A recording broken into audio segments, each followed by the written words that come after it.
everyone, this is Dr. Ankita and we are back again with another live session on Dr. A Chats.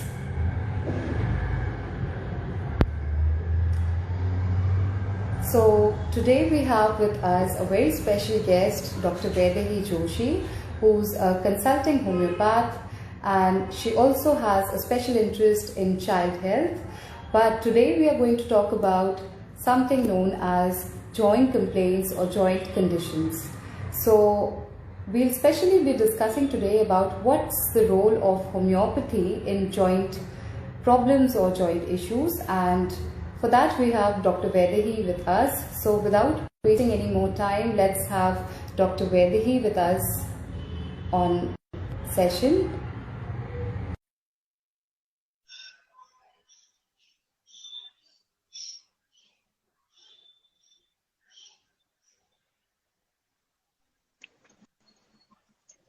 Hi, Dr. Ankita. Okay, hello Dr. Hi, Vaidehi. how are you doing? How are you? Well, how are you doing? I'm doing good. Okay.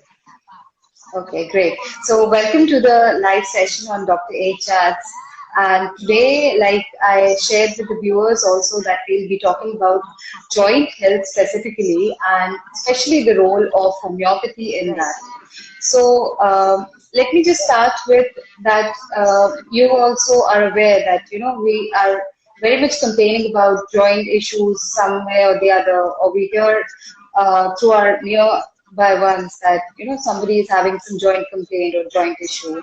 So this is something very common nowadays, and specifically if I talk about, there's one term called as arthritis, which is very common. So I would like you to tell us about what arthritis actually is, and how is it impacting our lives. So arthritis, basically arth means joint and itis means inflammation. So arthritis is a very common complaint that we are seeing, especially in a country like India. And there are many types of arthritis, commonly being osteoarthritis, rheumatoid arthritis, gout. So there are many forms of arthritis. Right, right. And I think arthritis is something which the Indian population is suffering majorly, and especially the elderly population, and even nowadays, even youngsters are facing it. Absolutely. So coming to the arthritis type, so there is something known as osteoarthritis, which is commonly seen in almost every household these days. So what is actually osteoarthritis, and what are its symptoms, and how any person can find out whether he or she is having this osteoarthritis or not? Yes. So like you said, osteoarthritis is a very common complaint, and especially this complaint is seen in adults more than 45 to 50 years of age. So what exactly happens in osteoarthritis? Like, so there's a joint. Whenever when two bones meet, it's called as a joint. So in a condition called as osteoarthritis, two bones, they rub each other. There's a soft cushion or a cartilage that helps protect the two bones. And when this cartilage wears off, the two bones meet and there's a small bony outgrowth called as osteophytes. So there is severe pain, there is inflammation, and this is commonly seen in adults. There is a genetic predisposition. A lot of people are facing this because of lack of exercise, lifestyle, bad lifestyle that they are going through. So it's very commonly seen, and the most common symptom of osteoarthritis is that whenever they get up in the morning, there is stiffness of the joint. Most commonly joint affected is the knee joint, the shoulder joint, the fingers. Okay. So there is stiffness as soon as they get up, and the stiffness remains for about 15 to 20 minutes. They are not able to do their work. So once that 15 to 20 minutes or 30 minutes passes away, then they are able to do their work. And right. So majorly always affecting our larger joints. Are affected. If we talk briefly. Yes. Correct. Yes. And usually one or two joints are affected. Okay. And okay. So if we talk about how are we going to come to know, exactly or diagnose it as osteoarthritis? So any specific test for that? Mainly osteoarthritis is a clinical diagnosis. So doctor will come to know based on the history examination that he or she has osteoarthritis. Also an X-ray. Whenever we do an X-ray, the X-ray reveals small bony outgrowths that we just discussed called as osteophytes. So mainly osteophytes are the diagnostic features that we see in osteoarthritis along with the clinical history and examination. Okay, so these osteophytes are basically visible on the X-ray That's films. right. Right. Okay. I think so. That's something very informative about osteoarthritis. Coming to second most common, I think what we get to know is rheumatoid arthritis. So, what RA, which we call commonly rheumatoid as, what is actually RA or rheumatoid arthritis, and how is a person differently affected in RA if we compare it to osteoarthritis? Rheumatoid arthritis again is an autoimmune disorder. Unlike osteoarthritis, in rheumatoid arthritis, what happens? Your own body attacks or kills your bones or joints. So what happens in rheumatoid arthritis is that mostly women are affected than men, and as early as 30 or 35 years of age, women are affected. Smaller joints are commonly affected in rheumatoid arthritis, fingers. Whenever a person wakes up in the morning, there is severe stiffness, and this stiffness is different from that of osteoarthritis. So more than 30 to 45 minutes of stiffness remains early in the morning. There is joint deformities. The smaller joints are affected, like we discussed. They are not able to use. There's also systemic inflammation wherein they get fever, there's fatigue, there is loss of appetite. So this is how RA differs from OA. Right. So I think RA it differs majorly that whole of your body is affected, and you have that inflammation levels high in the body. So what specifically are the tests that depict there's a sure shot RA found positive in the patient? Like we discussed that it's an inflammatory disease. So there are inflammatory markers called as CRP, ESR like erythrocyte sedimentation rate, and C-reactive protein. So these are the two main tests that we order. There's also called as rheumatoid factor. Then there is antibody tests that we order like anti-CCP. And in few cases, we also go for X-rays. So these are the few tests that are advised to patients for RA. Okay. So fine, that's about RA. Okay, another important thing that we hear in joint complaints is gout. I don't know in local languages it's known with different names, but gout is the medical condition or the disease which affects many of people, in joint complaints. So what gout actually is, like, how can you talk about gout, and if you can just briefly let us know about it. Again, gout is the third main common disorder that we see in joint complaints. Again, elderly are more affected. So what happens in gout is that there is hyperuricemia. Hyper meaning more, uricemia meaning uric acid. So there are high levels of uric acid in a person who has gout. So uric acid level can rise because of the diet that you take, which is rich in uric acid, or if your kidney doesn't excrete the uric acid levels. So these are the two main reasons why uric acid builds up in your body, and because of that uric acid gets accumulated in your joint. So whenever the uric acid gets accumulated in any of your joint, they feel like poking needles, and that crystals, they give a lot of pain. Again, the main common joint that is affected is the great toe, your fingers. Okay. So I think gout is affecting even smaller joints if we talk in particular, and it can be a lower body and upper body both. Sorry, I missed you. I couldn't hear you. Yeah. Yes. Am I audible? Okay. So I just said that gout affects your upper body also and the lower body also. Yes, it does. But the most common that we see is the great toe. There is redness, there is inflammation, there is severe pain. There's so much pain that if a patient, it wakes up in the middle of the night with excruciating pain. Right. Fine. Okay. Coming to, like, now we got to know briefly like what OA is and rheumatoid arthritis is and what gout is. So coming to the treatment part, so first I would like to discuss about what actually allopathy has to offer in all of these, joint complaints, especially the ones we discussed, the arthritis and gout. So conventional or allopathy mode of treatment has very limited options. They just give NSAIDs, or what we call as non-steroidal anti-inflammatory drugs, or medicines that just reduce the inflammation, or the painkillers that we say to reduce the pain. But like we all know that these painkillers or the anti-inflammatory drugs cannot be taken for a longer duration. Yes, they are good when taken when there is severe or the patient has unbearable pain or deformity, but a long-term goal, it's not advisable for any patient taking the NSAIDs or the painkillers. Okay. If we talk about homeopathy, since you are a homeopath, so what would you advise being, what treatment is there in homeopathy and what's special or something which, other modes of medicine cannot offer? And about the cure, if we talk about arthritis and other joint complaints, what is the role of homeopathy? If I ask you in a So nutshell. homeopathy differs completely from allopathy.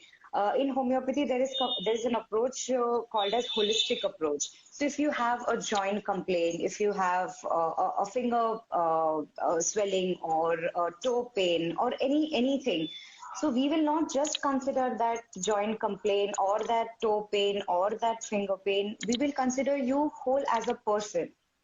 And homeopathy believes in individualization. So no two human beings will get the same medicine for a joint complaint. For example, if a person X is suffering from osteoarthritis and having same joint affection, same amount of pain, same degree of pain as that of a person B suffering from osteoarthritis, both two individuals will get a different medicines. They'll not get the same medicines because the whole constitution of a person is taken into Right. consideration, right from physical to the mental. So based on the history, everything is taken into Okay. consideration as how the pain started, where exactly is the pain, the type of pain, how did it start, when did it start, since when is the pain, what can you attribute this pain to. So detailed history is required in homeopathy. Okay. And I think even diet and lifestyle has a role to play in Yes, homeopathy. yes. Uh, it's also considered as a part of Absolutely, treatment. absolutely. So, like you said, medicines, dietary modifications, and lifestyle modifications both go hand in hand. So, if we advise medicines on the same side, we ask the patient to also follow the lifestyle modifications and dietary modifications, especially in conditions like gout, where there is hyperuricemia. So, food such as beans, pulses, dals, alcohol, they are strict no-no, non-vegetarian food, they are strict no-no in a person suffering from gout. So yes, dietary modification is extremely important as the medicine is. Right. I think, and even, all those who are connected with us live, if they have any questions, they can just put up the questions in the chat section and let us know. We'll definitely like Dr. Yes. Vedi to discuss those as well. Okay, so I think Dr. Vedi, that was something very informative from your side about the joint complaints, especially if you talk about, osteoarthritis, rheumatoid arthritis, and gout.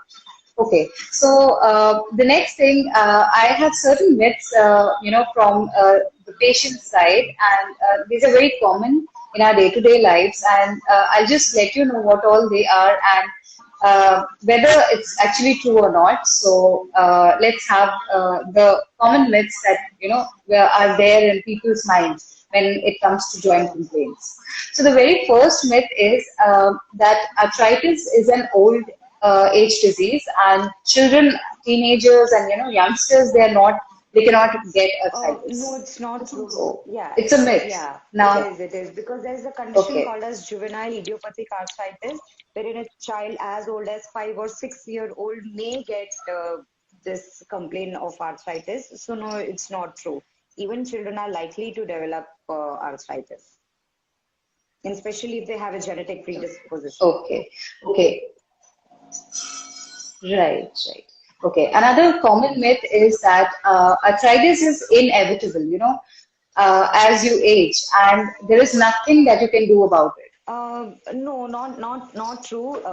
Yes, if there is a lot of degeneration and there is joint deformity, yes, it's true. But even if it is taken, the whole history and everything is taken well in advance, then homeopathy, along with dietary modifications, lifestyle modification, and physiotherapy can definitely help curb the illness if in early stages. Okay. Okay. Okay. Another myth is that parents, if anybody's parents are having arthritis, that means if it's there in family, then it's surely that the person is also going to get affected. I would say yes, it is true. But then if you follow your lifestyle correctly or you take care of your joints, then you can definitely halt the process of degeneration. Right. So that means it's in your Yes, control absolutely, also very to much. have it at later Very stage much, or very not. much in your control. Right. Right. Okay. Okay. Okay. The next myth is that there's nothing you can do for arthritis except for surgery. No, definitely not true. Like we discussed, a person has to have a very active lifestyle. He or she has to have a good balance in diet, vitamin D, vitamin E, and all those calcium-rich foods if taken. And if joint is being taken care of, well taken care of, then no, not necessary that surgery is the only option. Right. Surgery is one of the Not options, the but only not the only option. Yes, option. correct. Right. Right. Okay. The next myth is that we shouldn't exercise. If you have, if you are having arthritis, you should not exercise, and because it wears out your joints quickly.